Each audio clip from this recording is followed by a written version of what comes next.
আসসালামু আলাইকুম প্রিয় দর্শক শ্রোতা, দূরে কিংবা কাছে, দেশ অথবা প্রবাসে যে যেখান থেকে দেখছেন সকলকে জানাই আন্তরিক শুভেচ্ছা অভিনন্দন। দর্শক, দেখতে পাচ্ছেন আমি একটা ঘাসের জমিতে দাঁড়িয়েছি। এই ঘাসটা হচ্ছে ইন্দোনেশিয়ান স্মার্ট নেপিয়ার ঘাস। আপনারা যারা সদ্য গরু, ছাগল, ভেড়া, গরু, মহিষ পালন করেন তারা অনেকেই জানতে চান, ভাই কোন ঘাসটা সবচেয়ে বেশি ভালো হবে। আসলে আমি বলতে চাই, হাইব্রিড জাতের প্রত্যেকটা ঘাসের বিশেষ বিশেষ গুণ এবং গুণাবলী দ্বারা বিদ্যমান রয়েছে। প্রত্যেকটা ঘাসে আপনার গবাদি পশুর জন্য খুবই কার্যকরী। সেক্ষেত্রে যদি আপনি অধিক পাতা সম্পন্ন ঘাস চান তাহলে আপনাকে ইন্দোনেশিয়ান স্মার্ট নেপিয়ার সিলেক্ট করতে হবে। আর যদি মনে করেন আপনি মোটামুটি ছোপা যতটুকুই হোক না কেন অনেক লম্বা হবে, ঘাসগুলা 10-12 ফিট করে লম্বা হবে, উঁচু হবে, সেই সব ঘাস যদি আপনি সিলেক্ট করতে চান তাহলে জারাওয়ান হাইব্রিড, তাইওয়ান হাইব্রিড এসব ঘাস রয়েছে। তো সেই ক্ষেত্রে সর্বোপরি সবচেয়ে বেশি পটেনশিয়াল ঘাস, যেমন 22 থেকে 25% প্রোটিন সমৃদ্ধ ঘাস হচ্ছে এই ইন্দোনেশিয়ান স্মার্ট নেপিয়ার। এটাতে প্রচুর পরিমাণ পাতা রয়েছে, প্রচুর পরিমাণ পাতা। আর এটা যত বড় হোক না কেন, যদি সরাসরি আপনি কেটে গবাদি পশুকে সামনে রাখেন, ড্রামে রাখেন বা খাদ্যের হাউজে রাখেন, সম্পূর্ণ সমূলে খেয়ে ফেলবে। এটা হচ্ছে এই ঘাসটার সুবিধা। দর্শক, আমি আবারও বলছি, আপনি যে কোনো গবাদি পশু পালন করেন না কেন জানি না, কিন্তু আপনাকে প্রথমত হাইব্রিড জাতের ঘাস চাষ করতে হবে। কিন্তু একটা কথা আপনাদের ক্লিয়ার করতে চাই, গতকালকে আমাকে একটা কাস্টমার ফোন দিয়ে আমেরিকান গুয়াতেমালার বীজ চেয়েছিল। দর্শক, আমেরিকান গুয়াতেমালার কখনো বীজ হয় না।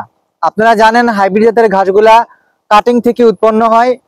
যে কোনো মূল্যে হোক বাংলাদেশে আমাদের মাঝে এসেছে, কিন্তু এটা সরাসরি কাটিং এসেছে। এখন কিন্তু আমেরিকান গুয়াতেমালা ঘাসটা অ্যাভেলেবেল আমাদের কাছে রয়েছে। ইন্দোনেশিয়ান স্মার্ট নেপিয়ার বলেন, যারা বলেন, তাইওয়ান হাইব্রিড, প্রত্যেকটা ঘাসেরই কিন্তু কাটিং থেকে উৎপন্ন হয়। আর আপনারা যারা মনে করেন যে বীজ থেকে অনেক পেজ থেকে দেখেন স্মার্ট নেপিয়ারের বীজ পাওয়া যায়, আমেরিকান গুয়াতেমালার বীজ পাওয়া যায়, একদম ফালতু কথা দর্শক। এটাতে কোনো কান দিবেন, এগুলো গুজব। শুধুমাত্র 2-1 কেজি বীজ বিক্রি করার জন্য আপনার সাথে প্রতারণা করা হচ্ছে। তো যাই হোক, আমরা হচ্ছে সারা বাংলাদেশে প্রত্যন্ত অঞ্চল থেকে শুরু করে সকল জায়গায় আমরা হাইব্রিড জাতের ঘাসগুলো খামারি ভাইদের উদ্দেশ্যে ডেলিভারি দিয়ে থাকি। আমাদের প্রোডাক্টগুলো নিতে হলে আপনাকে সম্পূর্ণ টাকা পেমেন্ট করতে হবে না, ক্যাশ অন ডেলিভারিতে সারা বাংলাদেশে আমরা কুরিয়ারের মাধ্যমে কাটিং গুলো উদ্যোক্তাদের মাঝে দিয়ে থাকি। আর আবারও আপনাদের বলি, যদি আপনি মনে করেন যে হাতি পালন করতে চান তাহলে অবশ্যই আপনাকে কলা গাছের বাগান কিন্তু মাস্ট বি তৈরি করতে হবে। তেমনি যদি আপনি গবাদি পশু পালন করতে চান তাহলে আপনাকে অবশ্যই হাইব্রিড জাতের ঘাস চাষ করতে হবে, উচ্চ ফলনশীল ঘাস চাষ করতে হবে। তাহলে আপনি প্রচুর পরিমাণ প্রোডাকশন নিশ্চিত করতে পারবেন। নির্দ্বিধায় টেনশন ফ্রি ভাবে কিন্তু আপনি খামার প্রতিষ্ঠা করে খুব সহজে স্বাবলম্বী হতে পারবেন।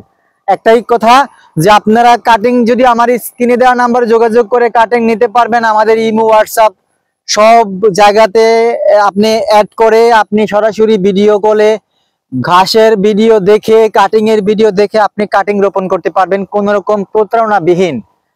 আমরা সারা বাংলাদেশে বিশ্বাস এবং আস্থার জায়গা থেকে আমাদের নিজের চ্যানেল দিয়ে আমরা কাটিং গুলো বিক্রি করে থাকি। যে কোনো ত্রুটি আমরা আপনাদের দেখার চেষ্টা করব। শতভাগ আপনি আমার নিকট থেকে ঘাস সংগ্রহ করতে পারবেন, কাটিং সংগ্রহ করতে পারবেন নির্দ্বিধায়, কোন রকম প্রতারণাবিহীন। যে কোনো ঘাসের কাটিং, প্রায় 5 থেকে 7টা ঘাসের কাটিং রয়েছে, পানির ঘাস থেকে শুরু করে উঁচু জমির ঘাস, প্রতিটা জাতের ঘাসই আমাদের কাছে রয়েছে। আপনারা যে কোনো একটি ভিডিও শো আপ করলে ভিডিওতে স্ক্রিনে দেন নাম্বারে যোগাযোগ করে যে কোনো ঘাসের কাটিং সংগ্রহ করতে পারবেন নির্দ্বিধায়। আবারও বলতে চাই, আগে ঘাস চাষ করবেন, তারপরে খামার প্রতিষ্ঠা করবেন, আপনার সফলতা আসবে ইনশাল্লাহ।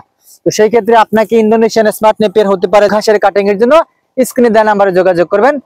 তো দর্শক, যদি ভিডিওটি ভালো লাগে থাকে অবশ্যই চ্যানেলকে সাবস্ক্রাইব করে পাশে থাকবেন, শেয়ার করে দেবেন বেশি বেশি করে, যাতে কাটিং উদ্যোক্তা ভাইরা খুব সহজে ঘাস চাষ করে খামার প্রতিষ্ঠা করতে পারেন।